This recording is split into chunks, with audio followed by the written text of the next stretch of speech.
नमस्कार अभयरसिकांनो, 27 ऑगस्ट नारायण धारप यांचा आज जन्मस्मृती दिन. म्हणूनच आजच्या दिवशी आपल्या अघोर मैफिल स्टोरीटेलर चॅनलवर सरांच्या सलग 8 कथा पडणार आहेत. सरांना श्रद्धांजली देण्याचा हा आपला छोटा प्रयत्न आहे. सर आपल्या मनात नेहमी जिवंत आहेत.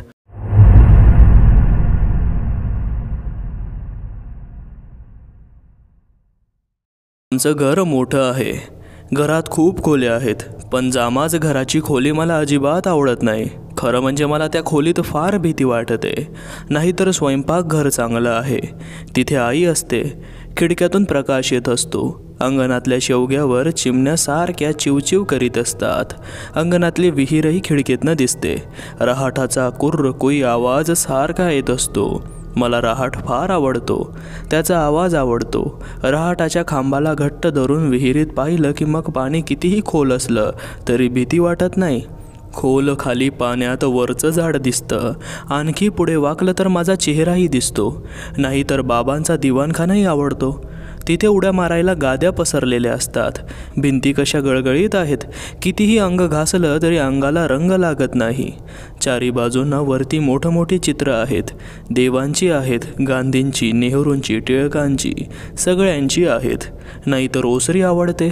तिथे कोपऱ्यात आजोबांची गादी आहे. आजोबा गोष्टी सांगतात.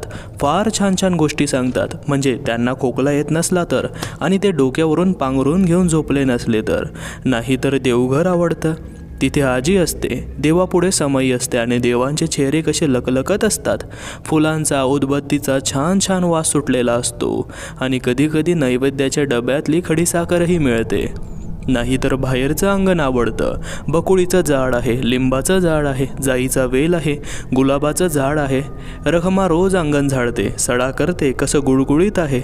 सागरगोटे, बिट्या, कवड्या सगळ्याला मजा येते. पण मला माझघर आवडत नाही. माझघराला खिडकी नाही. भिंतीतल्या एका कोनाड्यात चिमणी ठेवलेली असते. बाहेरनं आत आलं की काही दिसतच नाही. एका कोपऱ्यात नेहमी कसली तरी पोती ठेवलेली असतात. मला आजीनं एकदा सांगितलं होतं की शेतावरच्या धान्याचीही पोती आहेत. पण मला नाही ते खरं वाटत. वरचं एखादं पोतं धान्याचं असेल, पण त्याखालची वेगळीच कसली तरी आहेत. पण तरीही मला पोत्यांची नाही भीती वाटत. समजा खालच्या पोत्यांना वाटलं की मला पकडावं, तरी मी काही त्यांच्या हाती लागायची नाही. त्यांना पाय तरी कुठे आहेत. ती फरफटत येणार तोवर मी आईजवळ पोचेन सुद्धा. आणि मोठी माणसं बघितली की ही पोती जागच्या जागी पडून राहतात, एखाद्या खरोखरच्या पोत्यांसारखी. पण तरीही मी माझघरात कधी थांबत नाही. इकडून तिकडे जायचं झालं तर पळत जाते, अगदी दिव्याजवळून. खोलीत पाय टाकला की भिंतीवर सावली येते. दिव्याजवळ जायला लागावं की मोठी मोठी व्हायला लागते. आणि ती सावली माझ्यापेक्षा किती जोरानं पळते. आधीच दार गाठते. एखाद्या वेळी वाटतं ती मला दारातनं जाऊच द्यायची नाही. आणि मग मी माझघरातच अडकेन. मग मात्र माझी काही धडगत नाही. कारण माझघरात एक तळघर आहे. आणि त्या तळघराचीच मला अगदी खरी भीती वाटते. त्या तळघरात काय आहे हे मात्र मी कोणालाच विचारत नाही. कारण मला माहीत आहे सगळे मला खोटं काहीतरी सांगतील. आणि खरं म्हणजे विचारायची जरूरच नाही, कारण मला माहीत आहे त्या तळघरात एक काळा बुवा राहतो. कोळशासारखा काळा कुट्ट. खरं म्हणजे मला हे कितीतरी दिवसांपासून माहीत आहे. कितीतरी दिवसांपूर्वीचं मला आठवतं. आमच्या रखमाचं एक बाळ होतं. लहानचं आणि किती छान, किती खुदकन असायचं. रखमा कामाला येताना त्याला बरोबर आणायची आणि स्वयंपाकघरामागच्या ओसरीवर दुपट्यावर ठेवायची. तिथं सकाळची उन्हे येतात आणि सकाळच्या थंडीत मीही तिथं बसते. उन्हात बाळ कसा खुदखुदू असत असायचा. मी त्याच्याशी कितीतरी वेळ खेळत बसायची. वाटायचं गालाला हात लावून पाहावा, पण आजीची सारखी नजर असायची. त्याला हात लावू नको ग पोरी, अंग धुतलंस ना आता, ती ओरडायची. बाळ उन्हात खेळायचा. कवडशाकडे पाहून करायचा.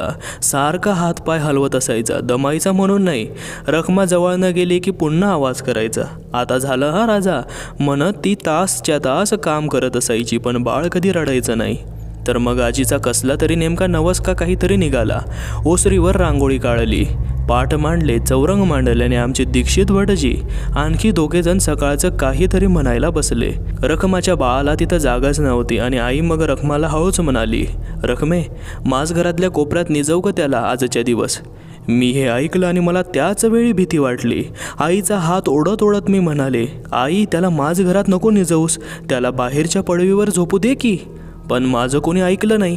बाहेर म्हणे माणसं बसणार होती, दिवाणखान्यात तर शक्यच नाही. आणि मी नको नको म्हणत होते तरी रखमानं बाळाला कोपऱ्यात झोपवलंच. आमच्या घराच्या भिंती जाड जाड आहेत, दारं अगदी लहान आहेत. या खोलीतला आवाज शेजारच्या खोलीत ऐकू येत नाही. माझ घराला तर 2च दारं आहेत. सकाळी संध्याकाळी ऊन तिरपी पडली तर एखाद्या वेळी आत प्रकाश येतो, नाहीतर अंधार काळा कुट्ट.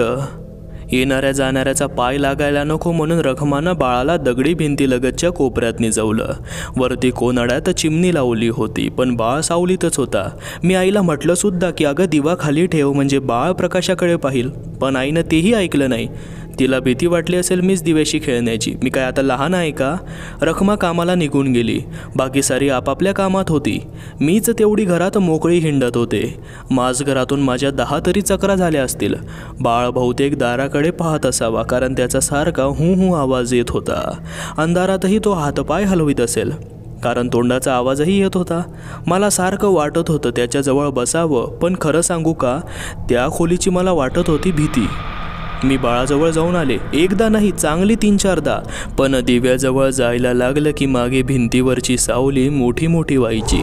बाळापेक्षा माझं सावलीकडे जास्त लक्ष होतं. मध्येच केव्हा तरी बाळाला झोप लागली, कारण 2दा जवळ गेले तर तो अगदी शांत पडला होता. मग कशाला तिथे बसायचं? मी बाहेर ओसरीवर आले आणि आमचे दीक्षित भटजी आणि दुसरे भटजी देवाचे काहीतरी मोठं मोठ्याने म्हणत होते, ते ऐकत राहिले. मध्ये जायचा काहीतरी निरोप घेऊन मी विहिरीवर रखमाकडे गेले. मी परत निघाले तशी ती म्हणाली, ताईबाई बाळाकडे जरा बघा हा, रडत असला तर मला सांगा. आणि मी न राहून म्हटलं, रखमा तिथं कशाला ग झोपवलंस त्याला, माझ घर चांगलं नाही. रखमाने हातातला पिळा खाली टाकला. तसेच ओले हात माझ्या गालावर फिरवून ती म्हणाली, माझी गुणाची आहे हो ताई, किती काळजी करते लेकराची. ताईबाई घरात देवाधर्माचं चाललंय ना, मग कशाची भीती बाळाला. मला तिचं बोलणं कळलं नाही, पण मनातली भीतीही गेली नाही.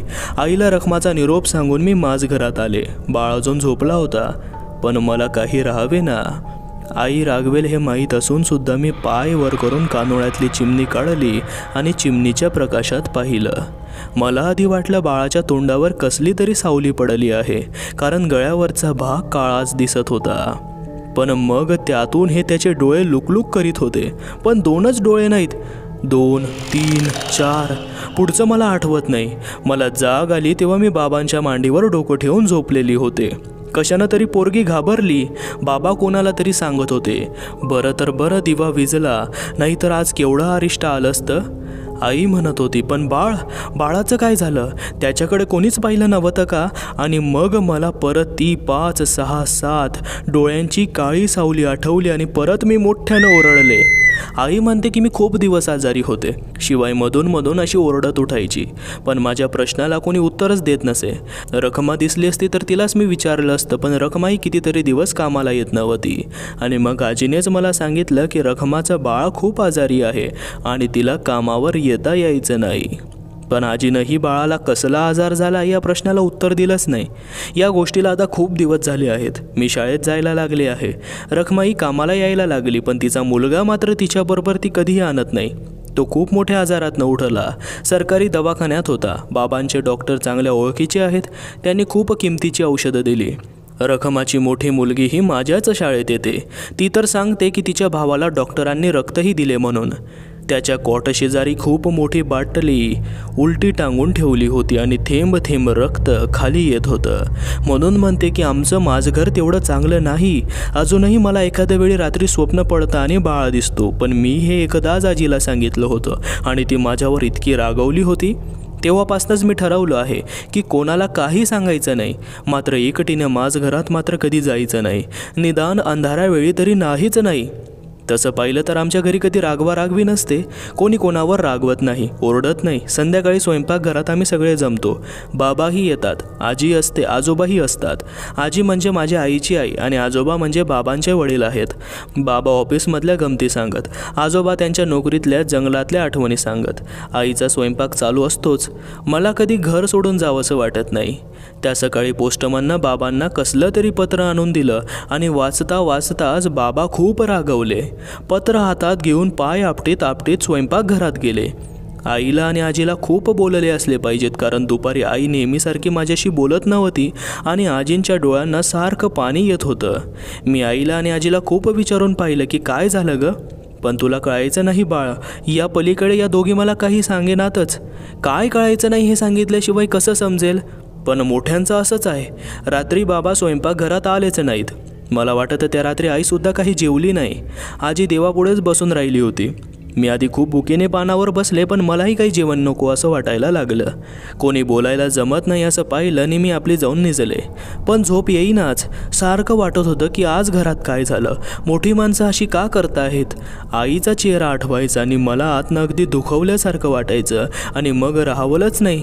डोळ्यातनं सारखं पाणी यायला लागलं. पण कोणी पाहिलं असतं तर मला वेडी पोरकट म्हटलं असतं, म्हणून तशीच पांघरून डोक्यावर घेऊन निजून राहिले. बाहेरच्या खोलीत आई बाबा काहीतरी बोलत होते. त्यांचा बारीक आवाज येत होता. रात्रीचं पुढचं मी कोणालाही सांगितलेलं नाही. मला वाटतं की रात्री मलाच स्वप्न पडलं असावं. जागेपणी तसं करायची छातीच व्हायची नाही. स्वप्नात मला दिसलं की मी माझं घराच्या दारात उभी आहे. सगळी झोपली आहेत, कारण सगळीकडे अगदी सामसूम होती. इतकी की बाहेर पडवीवर मोठं घड्याळ आहे, त्याची टकटकसुद्धा मला ऐकू येत होती. माझ्या स्वप्नातसुद्धा ते उंच मोठं काळं घड्याळ आलं होतं. तर मग मी माझघराच्या दारापाशी उभी होते आणि आत पाहत होते. आत ती लहानशी चिमणी होतीच, पण आता प्रकाश फार वाटत होता. कोपऱ्यातलं तळघराचं दारसुद्धा थोडं थोडं दिसत होतं. तिकडंच मी टक लावून पाहत होते. मी इथं कशासाठी आले होते मला माहीत आहे. आईवर काहीतरी संकट आलं होतं आणि मला मदत हवी होती. आजीही ज्या अर्थी रडायला लागली होती त्या अर्थी तिथे देवांचा काही उपयोग नव्हता. नाहीतर ती ज्या देवांची रोज तासनतास पूजा करते त्यांनी तिला नसती का मदत केली. नाही, देवांचा काही उपयोग नव्हता. आणखी कोणीतरी हवं होतं. ते इथं होतं, मला माहीत होतं. माझ्या डोळ्यांनी मी त्याला हाक मारत होते, स्वप्नात आणि तेही मनातल्या मनात. इतका वेळ अंधुक अंधुक दिसणारी तळघराच्या दाराची चौकट आता एकदम काळसर दिसायला लागली. त्यावर काळ्या शाईचा एखादा डाग पसरल्यासारखी. स्वप्नात होते तरी माझे हातपाय लटपट कापायला लागले, पण मला हलता येईना. निरोप दिल्याशिवाय जाता येईना. कोळशाच्या खरीचा एखादा ढीग रचावा तसं तळघराच्या दारावर काहीतरी बसलं होतं आणि आता त्यात ते डोळे चमकायला लागले. 1 2 3 4 5 6 7 माझ्या परकरावरच्या जिगासारखे चमचम करणारे. आईवर आणि आजीवर बाबा रागवले आहेत. त्यांना रागवायला काय कारण असेल तर ते नाहीसे करा. मी मोठ्याने ओरडले आणि पळत पळत अंथरुणावर जाऊन निजले. डोक्यावरून रजाई घेतली तरी सगळ्या अंगाला थंडी वाजत होती. दात एकमेकांवर आपटत होते. मी डोळे अगदी घट्ट मिटून घेतले. असं माझं स्वप्न होतं. मला सकाळी खरं ताप आला. आईनी बाबा त्यांचं भांडण विसरले आणि माझ्या उशाशी आळीपाळीने बसून राहिले. ताप 2-3 दिवसांनी गेला, पण गादीवरून उठायचं नाही असं डॉक्टरांनी सांगितलं होतं. बाबा परत ऑफिसला जायला लागले आणि दुपारची आई एकटीच माझ्याजवळ बसायला लागली. माझ्या लक्षात त्या पत्राचं होतंच.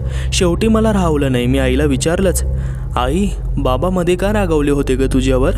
माझ्यावर? छे, ती हसून म्हणाली, ते माझ्यावर कधी रागवतात का? तुझ्यावर नसतील रागवले, पण तुला एकदा खूप काहीतरी बोलत होते ना, एक कसलं तरी पत्र आल्यावर. आपण अशात लक्ष घालू नये बाळ, ती म्हणाली. मला सांगितलं नाही तर मी तुझ्याशी बोलणारच नाही, मी म्हणाले. तिला वाटलं माझा राग काय संध्याकाळपर्यंत जाईल, पण मी खरोखरच सारा दिवस तिच्याशी बोलले नाही. आणि मग दुसऱ्या दिवशी तिनं सांगितलं, माझा एक लांबचा मामा आमच्याकडे येणार होता. मी सारखं विचारलं तेव्हाच तिनं पुढचं सांगितलं. हा मामा फार वाईट होता. त्याच्या पायी मागे बाबांना हजारो रुपये खर्च करावे लागले होते. बाबांनी त्याला घरातून हाकलून दिलं होतं. आता तो अगदी भिकारी झाला होता आणि परत येतो म्हणत होता. मग काय झालं? ती गप्प बसली तशी मी विचारलं. आता नाही यायचा तो आपल्या घरी बाळ, तो देवाघरी गेला. म्हणजे मेला? हो, पण असं बोलू नाही लहान मुलांनी. काय? त्याला काय झालं? तुला काय करायच्या ग चांबार चौकशा? ती रागवून म्हणाली. मला करायच्यात, जा सांग ना, कसा काय झालं? तू की नाही इतकी हटवादी आहेस बघ. असू दे, सांग मला काय झालं त्याला. त्याला रस्त्यावर अपघात झाला. गाडीचा? मोटारचा? टक्कर झाली? नाही बाळ, तो पायीच येत होता. त्याच्याजवळ भाड्याला पैसे नव्हते वाटतं आणि वाटेत कोणीतरी त्याच्यावर हल्ला केला. एखादं रानटी जनावर असावं असं पोलीस म्हणतात. केव्हा झालं हे? तुझी की नाही कमाल आहे हो पोरी. मला ताप आला त्या रात्री झालं का? सांग ना. हो बाई हो. आणि आता मी एक शब्द बोलणार नाही. माझ्यावर तू रागव नाही तर काही कर. एक चकार शब्द नाही, कळलं का? ती उठणार तोच तिचा पदर धरून मी विचारलं, आई एकच सांग, हा वाईट मामा येत नाही असं पाहिल्यावर बाबांना आणि तुला बरं वाटलं की नाही? आईचे डोळे एकदम पाण्याने भरले. मी काय सांगू बाळ, तो आता कसाही असला तरी लहानपणी आम्ही बरोबर खेळलो होतो, एकमेकांची थट्टा मस्करी केली होती. यांनाही मामानं खूप त्रास दिला होता आणि म्हणून ते रागावले होते. आता मी त्यांच्या घरची झाले, दोघंही माझीच माणसं. मी काय सांगू? मलाही एकदम वाईट वाटलं आणि खूप रडायला आलं. आई तशीच खाली बसली आणि मला थोपटू लागली. पण माझं रडणं किती वेळ थांबतच नव्हतं. सारखं माझं स्वप्न मला आठवत होतं. मी हा मामा काळा की गोरा हे पाहिलंही नव्हतं, पण मला सारखं दिसायचं की हा रस्त्याच्या कडेकडेनं चालला आहे आणि शेजारच्या झाडातनं एकदम काहीतरी काळं काळं त्याच्यावर उडी मारतं. माणसावर एकदम काळी सावली पडल्यासारखी दिसते. रखमाच्या बाळावर अशीच सावली पडली होती आणि बघता बघता ते आपल्या 6, 7, 8 डोळ्यांनी इकडे तिकडे पाहत राहिलं असतं. मी ओरडले म्हणून रखमाचा बाळ वाचला. इथं रात्री एका बाजूच्या वाटेवर कोण येणार ओरडायला? आईने मला हे सांगितलं आणि मला पुन्हा ताप भरला. रात्रीची वेडी वाकडी स्वप्न पडायला लागली. झोपेतनं किंचाळत मी उठायला लागले. काही केल्या डोळ्यांसमोरचं ते चित्र काही पुसलं जाईना. रात्र, आड रस्ता, काठी टेकत चालणारा माणूस आणि मग सावली. डॉक्टरांची खूप औषधं झाली पण माझा ताप काही जाईना. माझ्या मावशीला तापाचं समजलं आणि ती, नाना आणि मुलं आमच्या घरी आली. नानाही मुंबईत डॉक्टरच होते, पण कसले तरी वेगळेच डॉक्टर होते. आमच्या गावातल्या डॉक्टरांसारखी औषधं आणि इंजेक्शन देत नसत. ती सारी रात्रीची येऊन उतरली आणि माझ्या भोवती जमली. मावशी माझी फार आवडती आहे. ती छान गोष्टी सांगते, छान गाणी म्हणते, छान चित्र काढते, छान कपडे शिवते. मला ती खरंच फार फार आवडते. तिने माझं डोकं मांडीवर घेतलं आणि मला आवडणारं गाणं म्हटलं. मला पाहता पाहता झोप लागली. मावशीचं आणि नानांचं स्वप्न पडत होतं आणि मध्येच ती काळी सावली आली. किंचाळत ओरडत मी उठले. सारी घाईघाईनं खोलीत आली आणि मग नानांनी माझी तपासणी केली. त्यांचा आवाज कसा खोल होता, पेटीच्या अगदी पांढऱ्या पट्टीसारखा, खोलीत घुमल्यासारखा वाटे. मी त्यांना माझं स्वप्न सांगितलं. ते आणि बाबा इंग्रजीत बराच वेळ काहीतरी बोलत होते आणि मग नानांनी आईला बाहेर बोलावून नेलं. शेवटी नाना खोलीत आले. ते मला स्वप्नांचं परत विचारायला लागले. सगळ्यांना बाहेर जायला सांगा नाना, मग मी तुम्हाला सांगते, मी म्हणाले, कारण इतरांसमोर मला बोलताच येईना. आणि मग मी नानांना सगळं सांगितलं, अगदी पहिल्यापासूनचं, रकमाचा बाळ आणि पत्र आणि माझं स्वप्न आणि सगळं काही. मग त्यांनी मला खिशातली एक लाल गोळी दिली. मी झोपले अगदी दुसऱ्या सकाळपर्यंत. सकाळी मला जाग आली. ताण गेला होता, छान वाटत होतं. नाना एकटेच खोलीत आले. मीने, आज मी खूप मोठा दिवा आणणार आहे आणि आपण सगळे त्या तळघरात उतरणार आहोत. मग तुला दिसेल की तिथे काहीही नाही. तुम्हाला कसं माहिती नाना? मी स्वतः काल पाहिलं जाऊन मीने. मी नानांसाठी किती घाबरले. माझ्या केसांवरून हात फिरवीत नाना म्हणाले, भिवू नकोस मीने, तिथे खरोखरच काही नाही, तू पाहशीलच. पण माझी भीती काही गेली नाही. 10, 10:30ला हरबा मारवाड्याची गॅसबत्ती घेऊन आला. मला नानांनी कडेवर घेतलं आणि आम्ही सगळी माझघरात गेलो. आजवर तिथं इतका प्रकाश कधी पडला नसेल. मला ती खोली ओळखताच येईना. बाबांनी तळघराचं दार उघडलं. हरबानं शिडी खाली सोडली. नाना नको, नाना खरंच नको, मी सारखी म्हणत होते, तरीही नानांनी काही ऐकलं नाही. मला कडेवर घेऊनच ते शिडीवरून खाली उतरले. मी डोळे घट्ट मिटून घेतले होते. राम राम राम म्हणत होते. आम्ही खाली पोहोचलो. कसला तरी घाणेरडा वास नाकात शिरत होता. मीने, डोळे उघडून पहा ना, इथं काही नाही, नाना म्हणाले. मी भीत भीत डोळे किलकिले करून पाहिलं. चारी बाजूंना दगडाच्या भिंती होत्या. त्यांना कपाटे नव्हते, कोनाडे नव्हते, काही नव्हतं. खोली लहानच होती आणि अगदी रिकामी होती. सगळीकडे झगझगीत प्रकाश पडला होता. काही असतं तर दिसलं नसतं का? पण खोलीत खरोखरीच काही नव्हतं. मला काहीच कळेना. मला दिसलेलं सगळं खोटं होतं का? आणि खोटं बोलले म्हणून आता आई बाबा रागवणार. मला पुन्हा जोरान रडू यायला लागलं. नाना काहीच बोलले नाहीत. त्यांनी मला वर आणलं आणि परत गादीवर झोपवलं. दुपारभर मी सारखा विचार करीत होते. नानांनी दाखवलेलं खरं असलं आणि तळघरात जर खरोखरीच काही नसलं तर मला किती बरं वाटेल. पण माझी खात्री पटत नाही. मला नानांशी एकटं एकटं बोलायला पाहिजे. ते मला रागवत नाहीत, थट्टा करीत नाहीत, गप्प बसायला सांगत नाहीत. मी अगदी मोठी बाई असल्यासारखं माझ्याशी बोलतात. रात्री नाना एकटेच खोलीत आले, माझ्या उशाशी बसले. मिने, तू अजून भ्यायलेली दिसतेस का बरं? आणि मग मी त्यांना सांगितलं की मला अजून तळघराची भीती वाटते.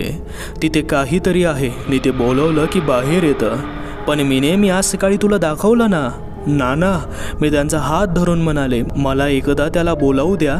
ते जर आलं नाही, दिसलं नाही, कोणाला काही झालं नाही तर मग माझी भीती जाईल. नाना बराच वेळ विचार करीत होते. मी पुन्हा त्यांना विचारलं, नाना, खरोखर तिथं काही नाही ना? मग एवढा विचार कसला करता? माझ्याकडे पाहत ते जरा विचित्र रीतीने हसले. काही वेळा मला तुझी भीती वाटते मिने. मी म्हणते तसं व्हायची भीती वाटते ना नाना? ते काही बोलले नाहीत, फक्त थोडीशी मान हलवली. मलाही तीच भीती वाटते नाना. आणि हे पाहायचं तरी कसं? कोणाला कळल्याशिवाय? खरं म्हणजे तुझ्याजवळ हे बोलायला नको, पण तुझ्या सांगण्याप्रमाणे त्यानं तिथे जे काही आहे त्यानं दोन्ही वेळा जिवंत माणसांवर हल्ला केला ना. तू म्हणतेस एकदा तिथं रखमाचं बाळ होतं आणि दुसऱ्यांदा हा वाटेवरचा तुझा तो भिकारी मामा होता, हो ना? नाना खरं सांगत होते. माझे हात पाय कापायला लागले होते. माझ्या मनातनं कोणालाही धोका नको होता, त्रास व्हायला नको होता. आणि नाना म्हणत होते की त्याला कोणीतरी चालतं बोलतं माणूस हवं असतं. का? मला अगदी लहानपणाची एक आठवण आली. आजोबांनी जंगलात एक चित्ता मारला होता आणि मग पेंडा भरून तो त्यांनी जवळ ठेवला होता. तो त्यांनी आमच्याकडे आणला आणि मी पहिल्यांदा जेव्हा पाहिला तेव्हा मी किती फसले होते, किती घाबरले होते. बाबांनी सांगितलं की तो खोटा आहे. मला जवळ नेऊन काचेचे डोळे, कडक शेपटी, सगळं काही दाखवलं. तेव्हा मला जरा हायसं वाटलं. तरीही माझी भीती कितीतरी दिवस कमी होत नव्हती. असं याला फसवता आलं तर? मी नानांना मनातलं सांगितलं आणि ते हसून म्हणाले, ठीक आहे मिने, तसं करू आधी, मग कोणाला संशयही येणार नाही. मी सांगेन की तिला दिवाणखान्यातल्या पेंड्यांच्या चित्त्याची भीती वाटते. त्याचीच स्वप्न पडतात. तो चित्ता तळघरात नेऊन टाका. मात्र तू आपली गंमत कोणाला सांगू नकोस हा. आपल्या दोघातल्या या कटाची मलाही खूप मजा वाटली. नानांनी बहुतेक लगेच तसं केलं असावं. त्या रात्री माझ्या खोलीत एकटे नानाच झोपले होते. आईला व मावशीला त्यांनी सांगितलं की मिनीला रात्री मी तपासणार आहे. सगळीकडे सामसूम झाल्यावरही नाना माझ्याशी बोलत बसले होते. ते किती लांबच्या देशात जाऊन आले होते. England, America, Germany, Japan. तिथल्या लोकांच्या आणि मुलांच्या किती गमती ते सांगत होते. मला झोपही आली नाही व कंटाळाही आला नाही. आणि मध्येच एकदा त्यांनी घड्याळात पाहिलं व ते म्हणाले, मिने, चल आता आपण त्या चित्तेबुवांना भेटायला जाऊ. मला त्यांनी अलगद कडेवर घेतलं. खोलीतला दिवा मालवला व अंधारातच आम्ही माझघरात आलो. त्यांच्याजवळ टॉर्च होता, पण त्यांनी कुठंच प्रकाश पाळला नाही. माझ्या कानात ते मध्येच म्हणाले, मिने, तुझी छाती केवढ्यांदा धडधडते. इतकी घाबरू नकोस ग, मी आहे ना आता तुझ्याबरोबर. भ्यायचं काय कारण? पण असली भीती शब्दांनी कधीच जात नाही हे मला माहीत आहे. माझघरात नेहमीची चिमणी होतीच. तळघराचं दार उघडं होतं. दारापाशीच पाय सोडून नाना बसले व मला त्यांनी आपल्या मांडीवर बसवलं आणि आता टॉर्चचा प्रकाश खाली पाडला. एका कोपऱ्यात तो चित्ता उभा केला होता आणि त्याचे डोळे अगदी चमकत नव्हते. का तोही घाबरला होता माझ्यासारखा? आटोप, तुला काय सांगायचं ते सांग. गारठा पडायला लागलाय मिने. खरोखरच आम्ही तळघरापाशी पोचताच हवा एकदम गारगार व्हायला लागली होती. थंडीनं आणि भीतीनं मला परत एकदा माझे हातपाय कापत आहेत असं वाटायला लागलं होतं. मी खाली पाहिलं व मोठ्याने म्हणाले, येथे जे कोणी असतं, जे रखमाच्या बाळाकडे आलं होतं, जे माझ्या मामाकडे आलं होतं, जे कोणी असतं ते या चित्त्यापाशी जा. आणि माझे डोळे मी घट्ट मिटून घेतले. गार गार वारा, अंगावर काटा आला आणि नानांनी एकदम मोठा श्वास घेतल्याचा आवाज झाला. त्यांनी मला एकदम जवळ घट्ट धरलं. नाना तोंडातल्या तोंडात काहीतरी पुटपुटत होते आणि मी हळूच डोळे किलकिले करून खाली पाहिलं. चित्त्याच्या अंगावरचे काळे ठिपके मानेपाशी एकत्र आल्यासारखे वाटले आणि मानेवर एक मोठा काळा डाग होता आणि त्यात कितीतरी डोळे चमकत होते. 1, 2, 3, 4, 5, 6, 7. नानांनी टॉर्च मालवला. ते मागे सरले. लाथेने त्यांनी तळघराचं दार बंद केलं. दार बंद करून काही उपयोग नव्हता आणि मला घेऊन ते घाईघाईने वरच्या मजल्यावर आले. रात्रीची वेळ असूनही सर्वजण दिवाणखान्यात जमले. मावशीला सर्वांसाठी कॉफी करायला सांगितली. नाना घाईघाईने बोलत होते, मिने, तुला काही दिवस माझ्याकडे राहायला यायचं का मुंबईला? हो, तुला आवडेल का? हो, मी किती आनंदानं म्हणाले. मला त्या घराची आता खरी भीती वाटायला लागली होती. आणि मग लगेच आईबाबांचा विचार आला आणि मी म्हणाले, पण नाना, आईबाबांचं काय? आम्ही येऊ ना ग तुला भेटायला. तू बरी झालीस की परत इकडे यायचं आहे की? नाना म्हणाले आणि मावशीच्या घरचा विचार करता करता मी तळघराचं सार विसरून गेले व शांत झोपले. मी आता मावशीकडे राहायला आले आहे आणि नानांनी सांगितलं म्हणून सगळं लिहून त्यांना दिलं आहे. मिनीच्या मनातली उरली सुरली भीती जावी, एक प्रकारचा ख्यातोसीस व्हावा अशा हेतूने मी तिला सर्व अनुभव लिहून काढायला सांगितले. इकडे आणल्यावर तिच्या प्रकृतीत समाधानकारक प्रगती होत आहे. ताप गेला आहे, रात्रीची स्वप्ने किंचाळणे थांबली आहे. काही महिन्यातच मिनी नॉर्मल होईल. पण तिने जे वर्णन केले आहे व त्या रात्री मला स्वतः प्रत्यक्ष जे दिसले त्याचे स्पष्टीकरण कसे करणार.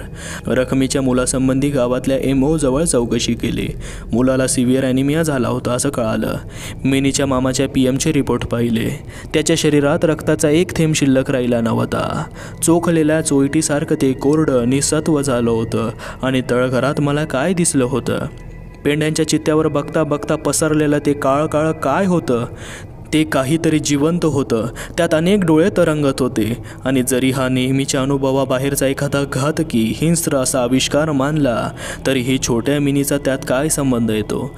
खरं म्हणजे याच गोष्टीची मला फार धास्ती वाटते. मानवी मनाशी स्थापन झालेला हा संपर्क, मिनीच्या हाकेला आलेली ही साध, हे दळणवळण हेच भयानक आहे. मिनीच्या वडिलांना तळघर खणून पाहायला सांगितलं पण काही सापडलं नाही. मिनीला परत पाठवणारच नाही. तिला व तिच्यामुळे इतरांना धोका आहे. Doctor AG Ketkar, MD MS. नमस्कार अभयरसिकांनो. आजचा भाग कसा वाटला हे कमेंट करून नक्की सांगा. चॅनलला सबस्क्राईब करा. आणि हो, तुम्हाला आपल्या चॅनलला कुठल्याही प्रकारचा सपोर्ट करायचा असल्यास लिंक डिस्क्रिप्शनमध्ये दिली आहे. उद्याच्या थराराला नक्की या, ठीक 9:06 तोवर काळजी घ्या. अघोरी